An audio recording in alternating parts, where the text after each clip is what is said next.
some terrible, horrifying first dates. So sit back, relax, get comfortable, get cozy, and get ready to be spooked. Now with that being said, and of course as always without any further ado, let's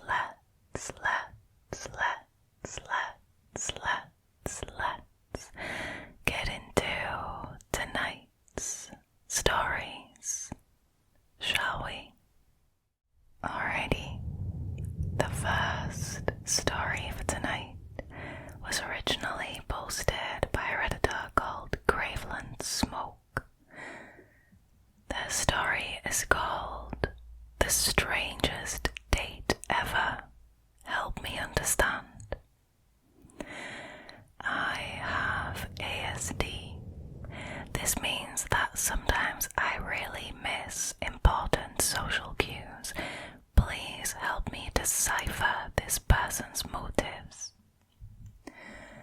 Several years ago, on a first date, my date took out a firearm, pointed it to my head. Excuse me. I mean, that escalated quickly, and said, "Be careful who you're getting cars with." I had no idea what to do. Scream, run, stay still. I couldn't believe I missed that he could be an assailant. Worst of all, I zeroed in on the weapon. I calmly grabbed the barrel and monotonely said, "I'm going to take this now." That is so badass. Also very dangerous. I would not recommend doing that. And then I slowly slid it out of his hand. Thankfully, I didn't get hurt. After I put it away, I got out of the car and left. He rolled down his window, pointed his finger at me in the shape of a weapon, oh like that, Jesus, and yelled, "Pow, pow." No, absolutely not. He then also maniacally laughed and then drove off. I mean, just to make it a full package, right? The maniacal laughter had to be in there. Now, the Redditor asks, do you think he was planning on this and was too surprised by my reaction to follow through? Or do you think he was genuinely being a nice guy, trying to teach me a lesson on safety? No. Wow. What would you have done in this situation? That's a very good question. I'd like your perspectives on this. It happened a decade ago and it still haunts and perplexes me to this day. Thank you.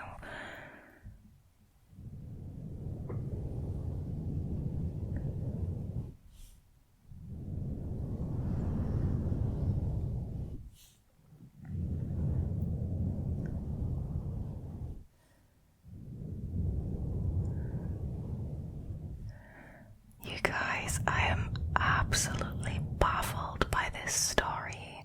First of all, this poor Redditor having to go through that is just flat out traumatizing. That is flat out traumatizing. I can say with 100% certainty that this guy was not trying to be a nice guy and, teach the Redditor a safety lesson. What? This is clearly a lunatic. This guy. I mean, who the hell pulls out a weapon and points it at a person to teach them a lesson on safety? Excuse me. What is wrong with you, sir? I mean,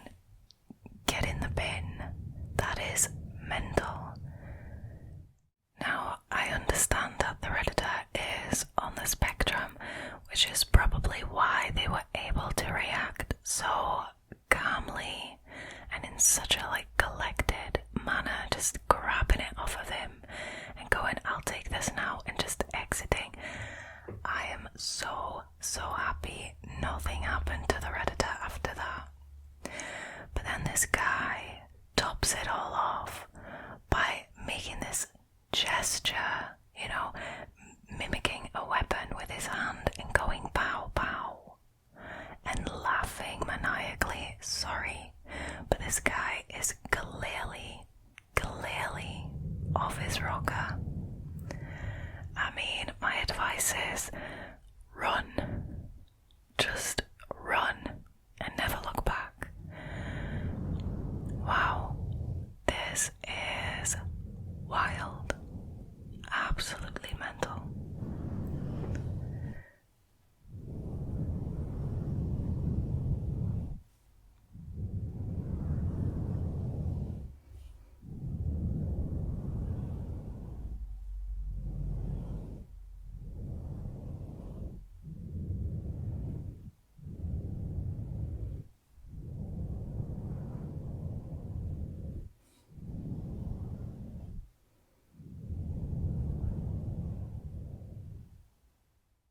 Alrighty, moving on to the next story, which was originally posted by a Redditor called NotNavratilova.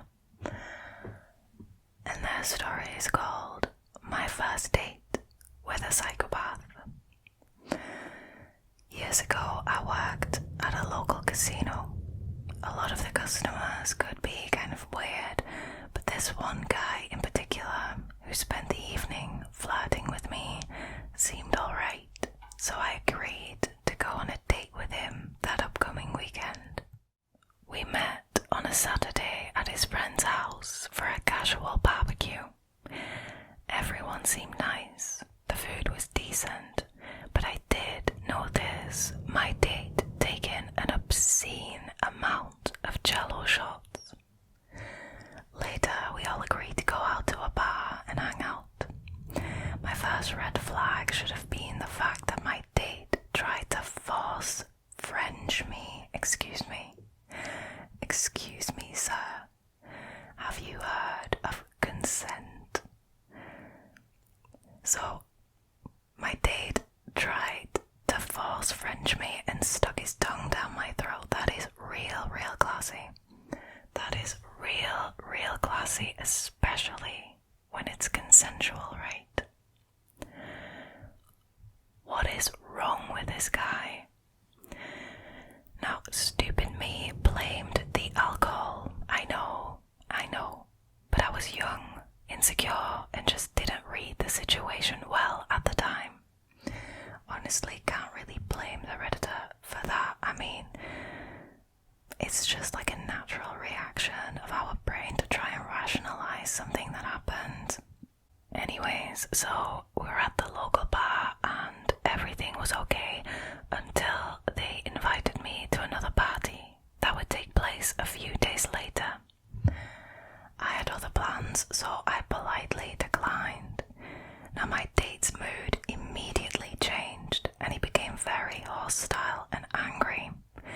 Within seconds, he began yelling at me that I was a W word. I mean, extremely derogatory term for a sex worker.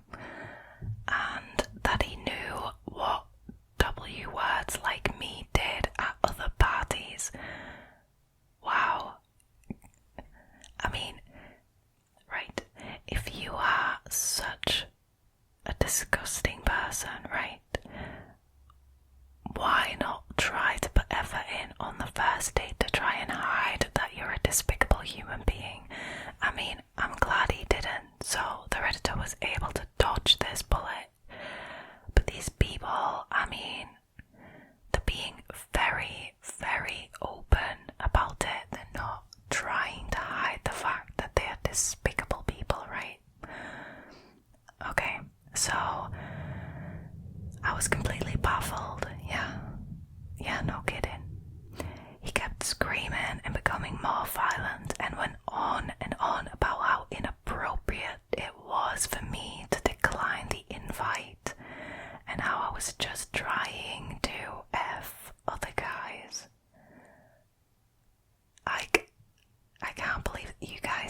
is a first date. This is a first date. This guy is off his rocker. At that point, I started to freak out and I decided to leave. Good. Run for the hills. He followed me out into the parking lot, oh hell no, where he proceeded to yell more obscenities. I told him I was not going to talk to him anymore and I tried to get in my car. Then things got worse, even worse. He suddenly grabbed me by the shoulders and shoved me into the side of my car. Then he took one hand and grabbed me by the neck, no way, while still yelling. He attempted to choke me while calling me a whole mess of more bad words. Okay, this guy should be arrested. Wow. I screamed and I told him that it was hurting me and that I would call the cops if he didn't immediately let me go. I was actually amazed that he backed off. I jumped into my car and drove away as fast as I could. I can easily say that I was never more frightened in my life, yet I can imagine.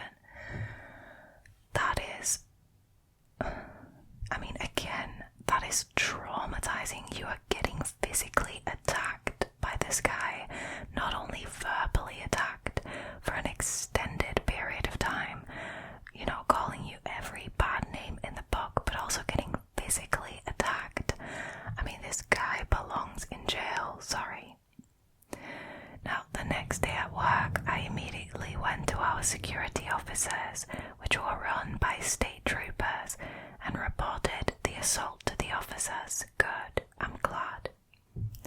Since the guy was a regular visitor of the casino, I was not taking chances of running into him again. Good.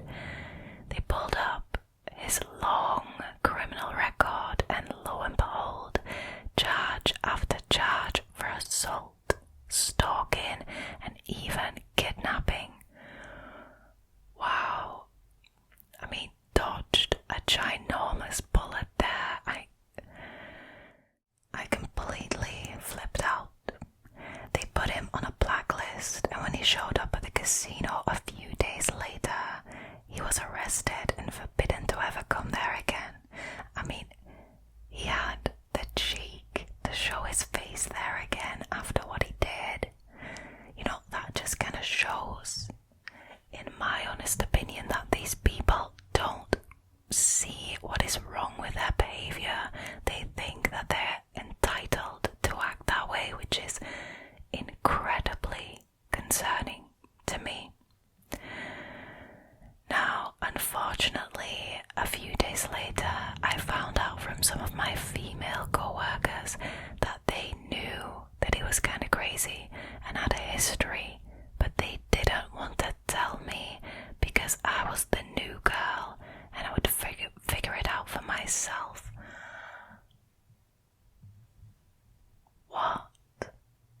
What happened to girls supporting girls? What happened to the sisterhood? What? So, let me get this straight. The Redditors co-workers know that this guy is shady AF and that he has a history and a record and that he is dangerous, quite frankly, and they still let their co-worker go out on a date with him. That is horrible. That is absolutely horrible. Now, I was livid and I felt totally betrayed. I understand that that's disgusting. Not only that, but I was paranoid that he would come after me because I had him banned from the premises. Exactly. He was constantly calling and texting, and he left threatening voicemails on my phone that lasted almost a year. Wow, so his stalker side came out again as well, right? And it gets worse. No, please don't tell me it gets worse. Less than 2 weeks after all of this, another girl I worked with ended up getting kidnapped by another regular. No way. She was not so lucky and she was held hostage for 3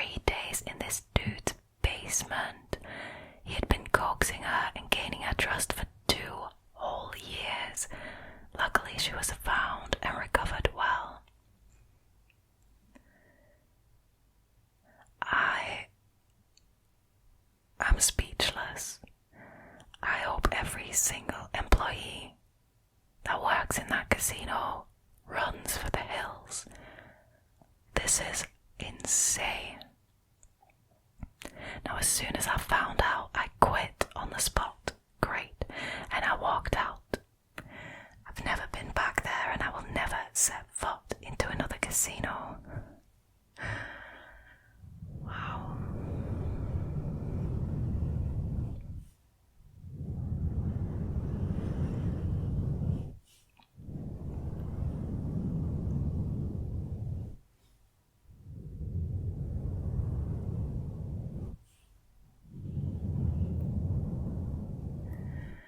You guys, I don't understand if this guy has such a long record. You know, assault, kidnap, stalking. Why is he out on the street and free to visit casinos and pick up girls? Like, surely this guy should be behind bars. Like, that is wild. He's just a repeat offender.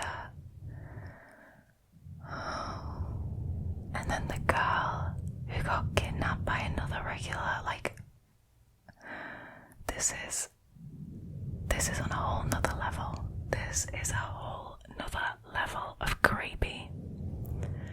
This is just insane. This is insane. I'm glad the Redditor ended up, being safe, and I'm glad her co-worker recovered from the horrifying experience that she went through.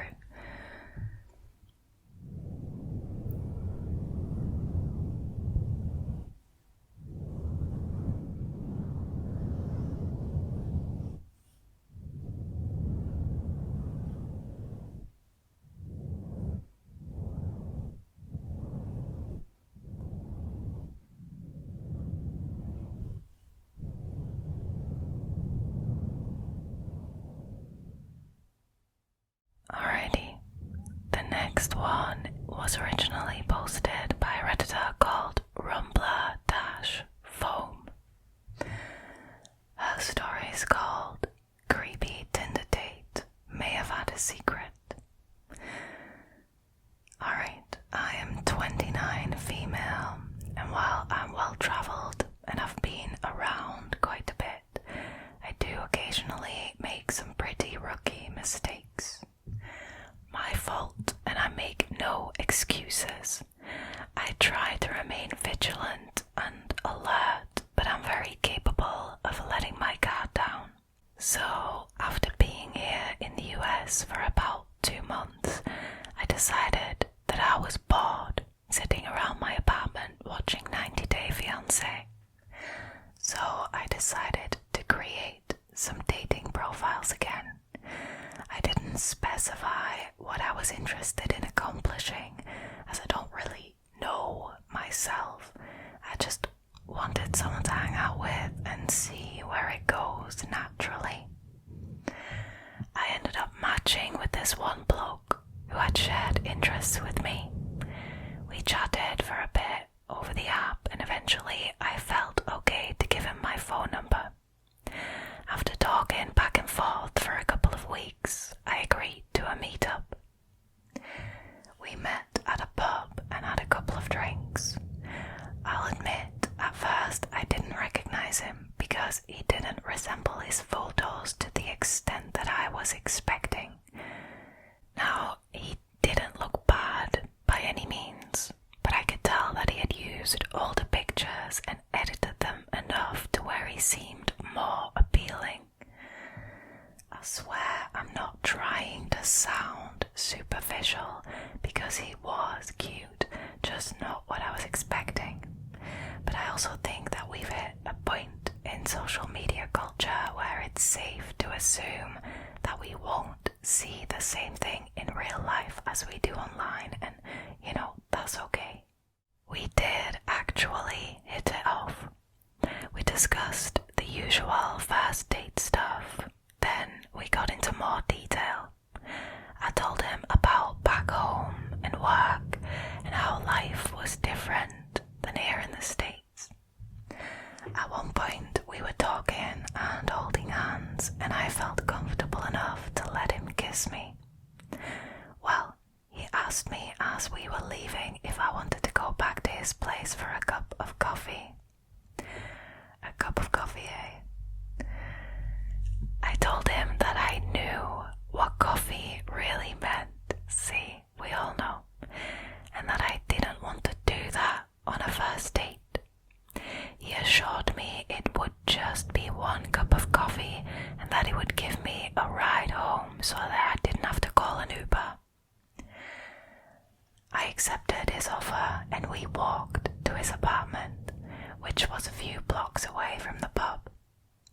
as we were going upstairs, he made a few questionable remarks.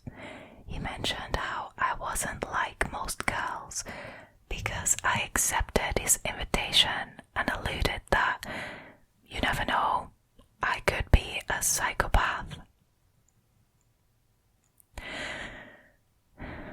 Okay, that is not a great thing to say, in any situation. But if you are trying to have a cup of coffee with a date, bear in mind, I don't think he should have been trying because she already clearly said that was not what she was interested in. But if you are trying to get a cup of coffee, you don't call yourself a psychopath, or you don't kind of like hint that you might be a psychopath. Not the most appealing thing to say, in my opinion. He then motioned with his eyes down to my dress and inquired about my breast size. He actually used the T word for breast. Now, I told him again that I was sorry, but that the night would not end with him getting lucky. Now, sis, you don't have to be sorry for this, okay? Those are your boundaries, and quite frankly, if he's being so creepy, I wouldn't apologize at all. My advice, once again, would be to run. Now, as we got into his unit, he dismissed himself to the toilet and he left me sitting on his bed. It was a studio and he didn't have a couch. As I'm sitting there and waiting for him to finish doing whatever he was actually doing, I notice in the corner by his bed that he had two masks. One was a cartoon-looking goat mask and another one was a cat, or maybe a tiger. What was more alarming was that he also had a knife and a small woodcutter's axe only a short distance away from them. Upon further observation, I also noticed that there was a black jumper draped over a dresser, okay? Then on his bedside table, there was a pair of latex gloves. Right, okay, I don't much feel like being murdered tonight. I got up and I calmly left the unit. Then I made haste down the stairs and down the street where I was able to catch a lift. Now look, I may have just really hurt his feelings. Who cares? Because he had no malicious intent. But if that's all happened, then I'd prefer that over the possible alternative. All of these items separately wouldn't have been that bad, but all of these random items within a short distance of each other, I'd rather just not chance it. I hear you. Honestly, I wouldn't have even set foot in his apartment after he said about how he might be a psychopath and after he'd commented on the breast size. I do feel bad for leaving a person. Don't. But I don't feel bad about leaving what could have potentially been a dangerous situation. Exactly. Put yourself first and put your own safety first. That, along with his random personality change, was enough for me to make the call that I made. As of recently, I noticed that he either blocked me from Tinder or deleted the app.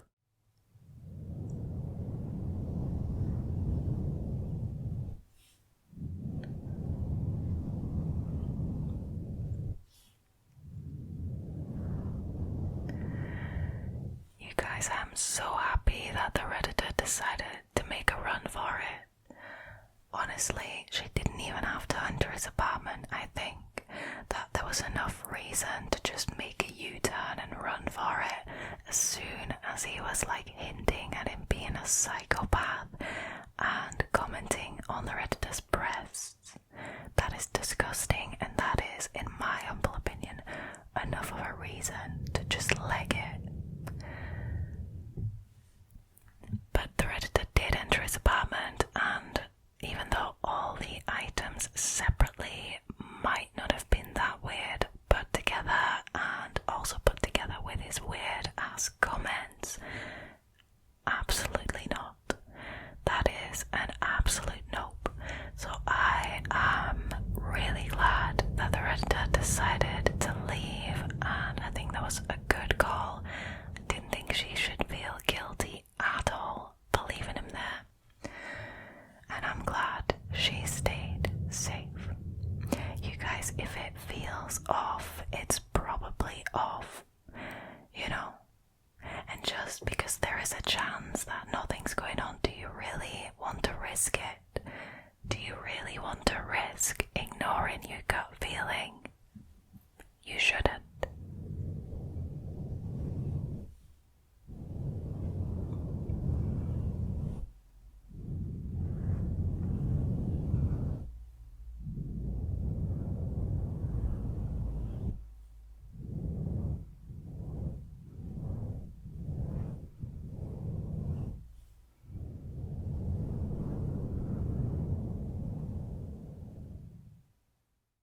Alrighty, last one for tonight was originally posted by a Redditor called CrispyBrosine. Their story is called Creepy Tinder Date. Short, but to the point. I like it. So, this didn't happen to me, but a friend of a friend. She told me that her friend had met a guy on Tinder from another city whom she had been texting for a little while. They had planned to meet up at her apartment one night. The whole time he was there, she got a really weird and creepy vibe from him. See, that's that gut feeling, right? Telling you to run. He would make really weird and creepy jokes and tease, flirt with her in a super creepy way, like telling her he loved her breasts, but the D word, but they would be much bigger and therefore hotter if she was 200 pounds heavier. Excuse me, is this something that we say on a first date now? Is this acceptable first date small talk? I think not, sir. I think not. When it was time to go, he seemed reluctant to leave and asked if he could stay, but she refused, and finally he left. Half an hour later, he was back at her front door asking if he could spend the night at her place because he had missed his train. Oh hell no.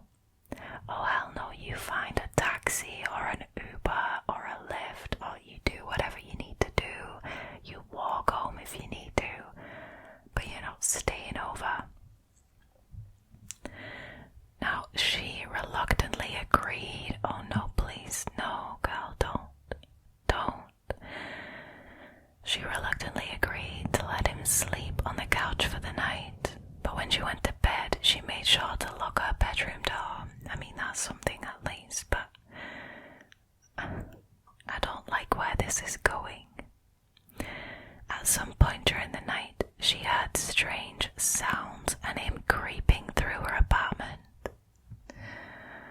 A few moments later, he was knocking on her door, saying he needed help with something, but her gut feeling told her not to open the door, so she stayed put. I'm really glad she listened to her gut feeling, because nothing good would have happened if she had opened that door, let me tell you that. When morning came, she cautiously left her room and looked through her apartment. He was gone, but apparently she discovered her bathroom was entirely covered in foil. What, like tarp? Like Dexter? Like what? That is insane. That is insane. And he left it there as well. He was just like, oh well, not happening tonight. Just leaving the tarp right there and just getting out of here. Whoa. This is shocking.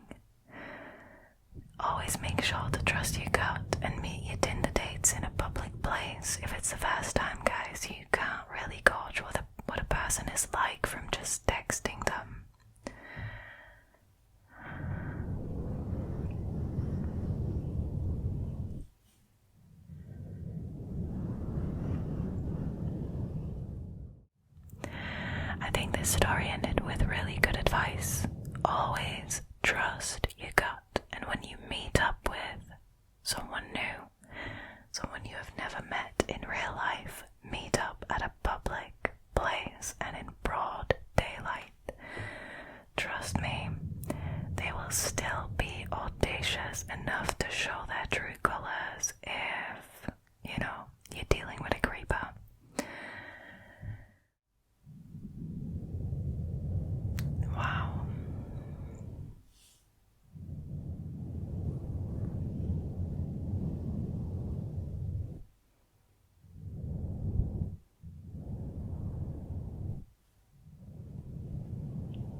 this week's scary stories.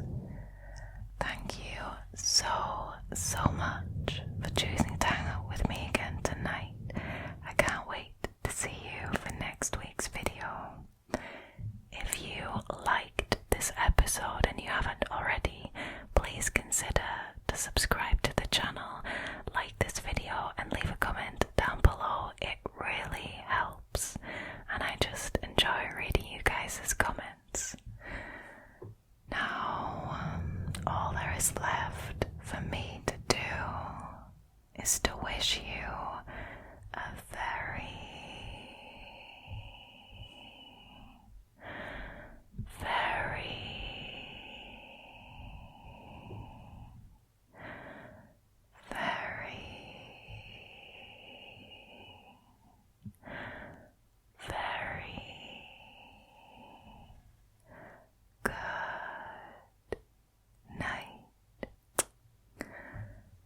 good night. Sleep well, sleep